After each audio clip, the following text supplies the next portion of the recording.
Navigating the Administrative Appeals Tribunal for support. This video is for people who have lodged an appeal in the Administrative Appeals Tribunal about a decision by the National Disability Insurance Agency, also referred to as the NDIA. It contains frequently asked questions about the AAT. I've received the T documents and case conference dates. What next? If you have received your T documents and case conference dates, there are a few steps that you can take to be proactive. Firstly, check the tribunal documents or T documents. This should include all the documents you gave to the NDIA. Secondly, you should consider what specific supports you are seeking. Lastly, you should email the NDIA and the tribunal to confirm what supports you need. In this email, you should include any documents which are likely to be helpful to your appeal and any concerns you have. What is a respondent statement of issues? A respondent statement of issues is a document prepared by the NDIA's lawyers. At the tribunal, the respondent is the NDIA. You will be called the applicant. The respondent statement of issues sets out your requested supports, as they understand them, the evidence you have submitted, and their position on the matter. The NDIA must give you their statement of issues before the case conference. How do I contact the NDIA and the tribunal? If you need to contact the NDIA and the tribunal, you should send an email to both the NDIA lawyer and the NDIA case manager. The NDIA should contact you after your application to the tribunal to tell you who these are.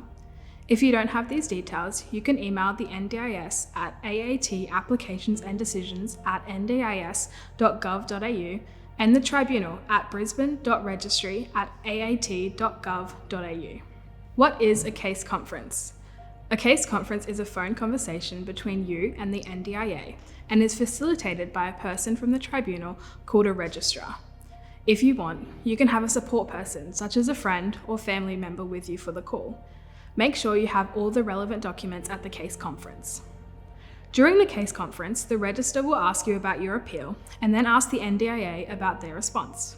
The aim is to work out the next steps you and the NDIA need to take to progress your appeal.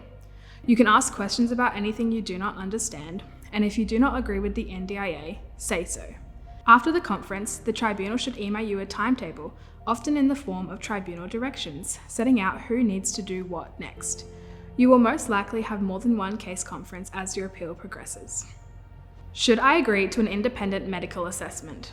In your case conference, the NDIA may ask you to agree to an independent medical assessment. This would be conducted by an expert paid and chosen by the NDIA. They cannot force you to be assessed, but the tribunal can put a hold on the progress of their appeal until the assessment is done. If the NDIA has asked you to agree to an assessment, you can ask them to first explain why it is needed and who will do the assessment before agreeing to it. You do not have to agree to an assessment, but in our experience, they can be helpful. If you are not sure about agreeing to an independent medical assessment, we recommend you speak with an NDIS advocate or legal aid. What can I do if I am running out of funds in my NDIS plan? If your NDIS funds are running low before your appeal is finalised, email the NDIA and tribunal to give them an estimated date of when you expect to run out of funds. If you have run out of funds in your plan and you are still receiving supports, you should urgently get advice from legal aid or an NDIS appeals advocate. Can my support coordinator represent me? Your support coordinator can represent you if they have been helping with the appeal. However, they may have a conflict of interest in the outcome of your appeal, and they cannot use your plan funds to attend the tribunal. Does the NDIA have to follow the tribunal's instructions? In terms of the instructions of the tribunal, the NDIA must follow the directions given by the tribunal. If this does not occur, you can write to the tribunal to inform them that their instructions are not being followed. What if the NDIA makes an offer to fund some of my requested supports? If the NDIA make an offer to fund some of your requested supports during the case conference and you are not sure whether to accept the offer, you can seek advice from an advocate or a legal aid lawyer. Will I have a hearing? It is unlikely your appeal will need to progress to a final hearing.